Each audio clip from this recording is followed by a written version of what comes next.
Fameux passage qui est apporté par tous les sphériens de Moussa. Le Messilat Yesharim en parle longuement. C'est les psukim qu'on va lire maintenant, qui parlent de la paresse, la hatzlut. Regardez combien de fois Shlomo HaMelech a parlé de la hatzlut. Combien de fois Rabbeinu Yonah a parlé de la hatzlut. On ne sait même pas quel titre on va donner à ce cours maintenant, parce qu'on a utilisé déjà tous les titres sur la hatzlut.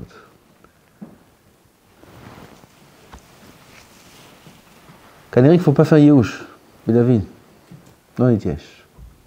Pas faire Yehush.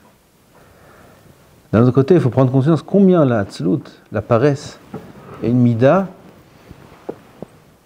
arsanite, destructive. La mida la plus destructive, c'est la paresse, la hatzlut. On va lire les versets de Shlomo HaMelech. En soi, déjà, ils suffisent pour nous montrer la gravité. Mais ici, Rabbeinu Yonah, alav shalom, va utiliser le mashal de Shlomo pour détailler un peu plus au niveau du nefesh de l'homme où se passe bémet le problème, quelles sont les conséquences de la hatzlut, comment ça se travaille. Il va utiliser les métaphores de Shlomo HaMelech. Dit comme ça Shlomo HaMelech.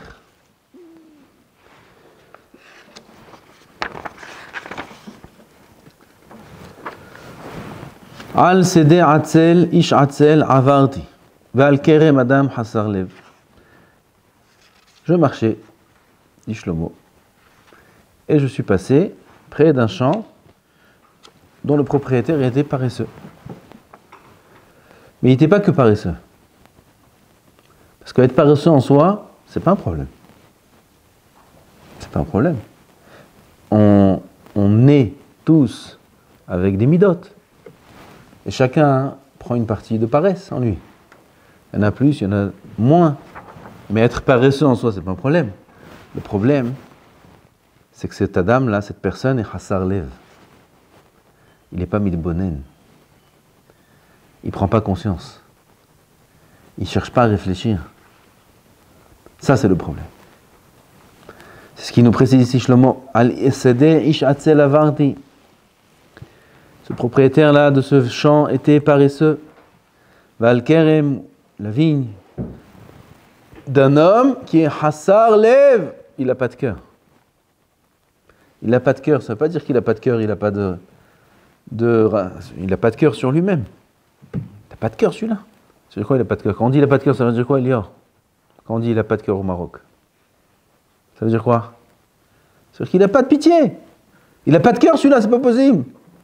Au Hassar lève. Hassar, il lui manque, lève le cœur, il n'a pas de cœur. Quel rapport? Il est paresseux, il n'a pas de cœur? Quel rapport? Sur lui-même, il n'a pas de cœur. Il n'a pas pitié de lui-même, il n'a pas pitié de lui-même. Pendant chez l'Olam. Bal ish val kerem adam hasar lev. Veine. Ala chulo kamshunim kasu panav harulim vegeder avanav neherasa. Tout le champ est abîmé. Au lieu de faire pousser des belles vignes, au lieu de faire pousser des beaux fruits, il a fait pousser des ronces pleins. Ortiche, on a appris aujourd'hui. Qui c'était? Ortiche. Houa. Les orties, il a fait pousser. Et pas seulement ça, mais même les barrières qui séparaient, qui protégeaient son champ des animaux, des gens étrangers, même les barrières de son champ, qui était une barrière faite de pierre, un mur de pierre, toute la muraille est abîmée. Son champ est efker. N'importe qui veut rentrer, peut rentrer, même le Yetzirah. D'ailleurs, c'est de lui qu'on parle.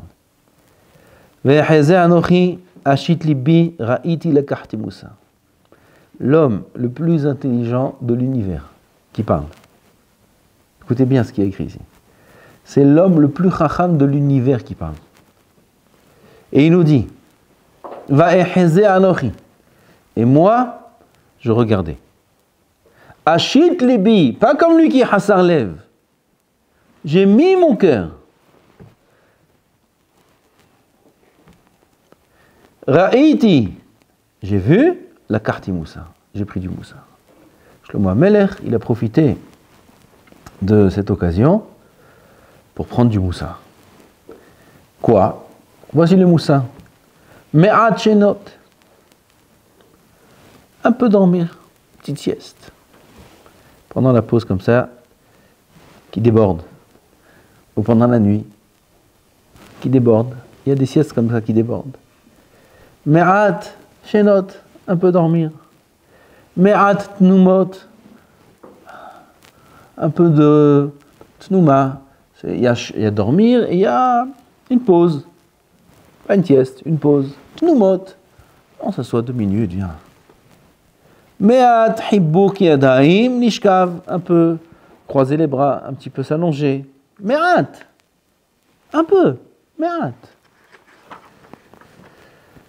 Uva mitalech reshecha umachsorecha keish magen. Là vient la pauvreté, reshecha, ta pauvreté. Uva mitalech, elle vient doucement, doucement. L'homme il fait pas attention comme ça. Le Messie de la Tchécherie me dit, il est médaillé avec l'heure.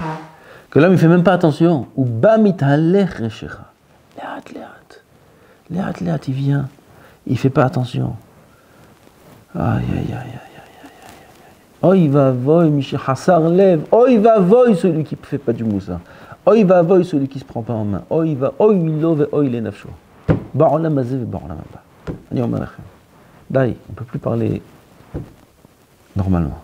Oy va voy à la personne qui est Hassar lève, qui n'a pas de cœur. Qui se laisse aller. Oy va voy. Ba'mitaler reshecha. Il peut arriver à toutes les catastrophes du monde.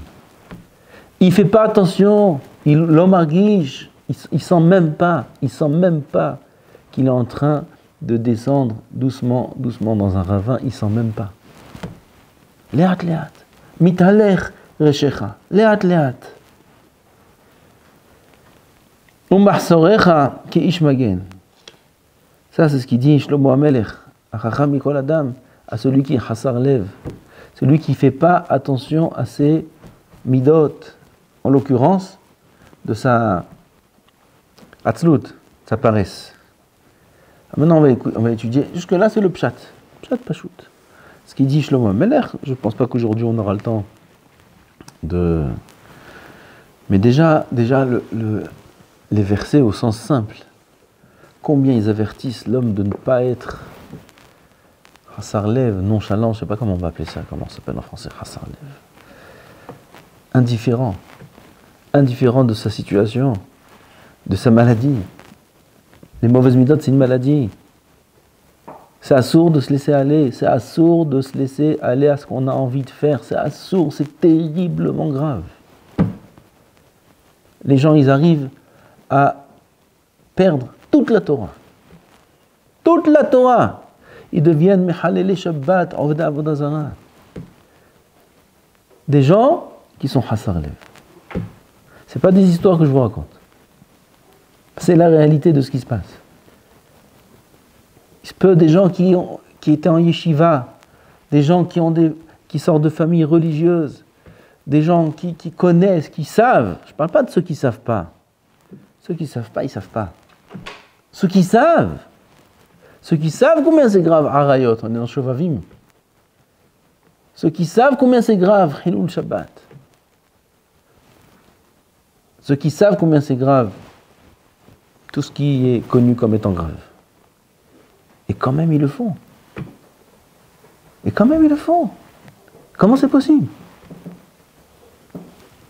Bêtard, vous ne comprenez pas à qui je me... À qui parle le Rav là? Peut-être il y a des gens derrière. À qui il parle ici, Halel Shabbat? À qui il parle à Rayot? À qui il parle ici, le Rav?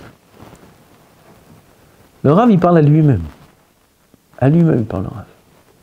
À lui-même, il parle le Rav de ne pas être Hassar Lev, d'être toujours vigilant et de ne pas se laisser aller à faire ce qu'on a envie de faire. Jamais de la vie. Être toujours comme un soldat qui est prêt à affronter l'ennemi. Toujours. Toujours Behikon, on dit en hébreu.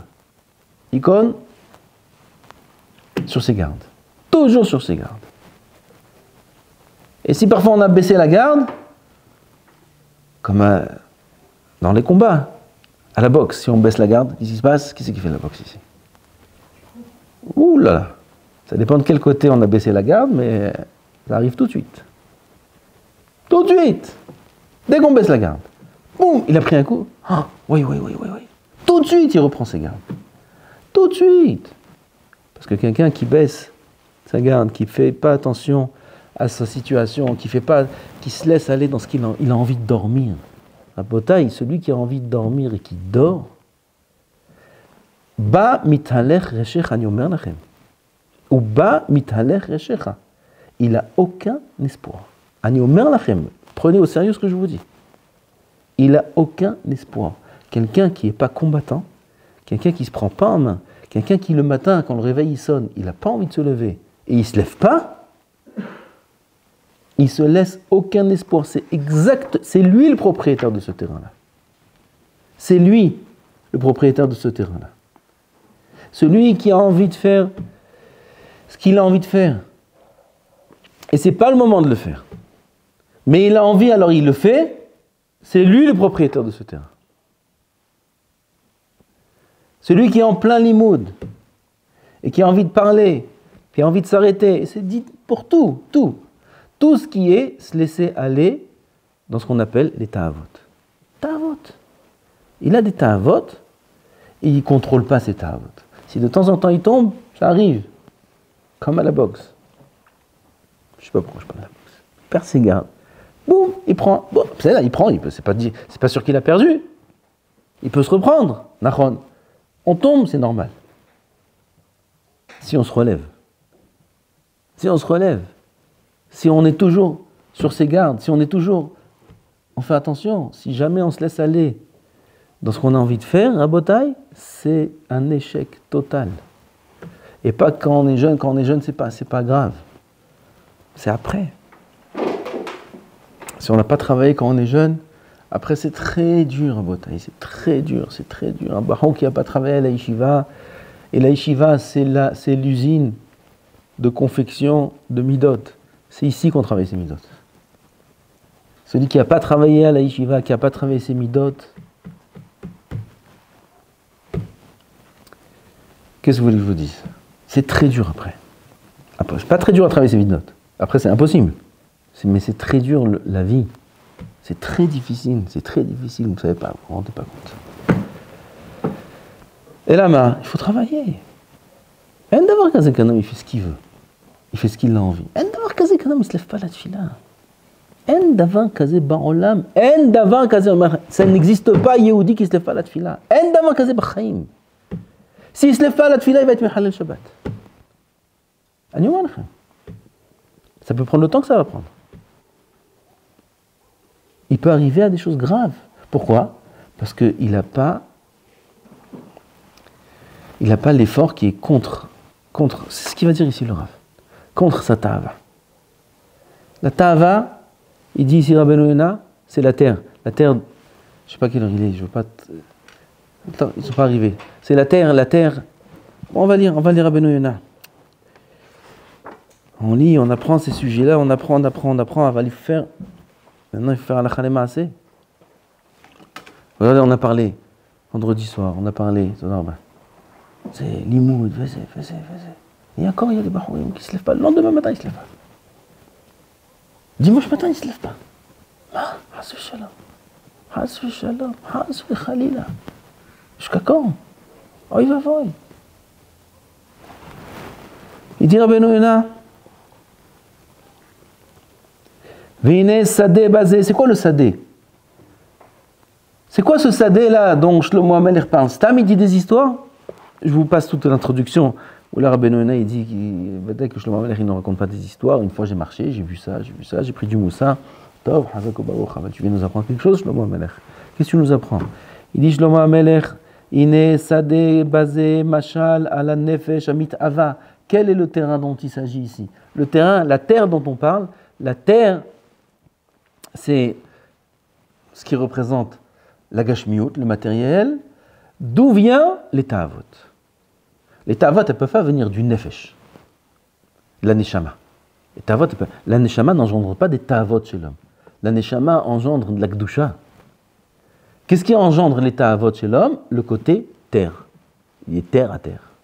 Ça, c'est ce qui déclenche, c'est ce qui fait naître chez l'homme, de manière naturelle,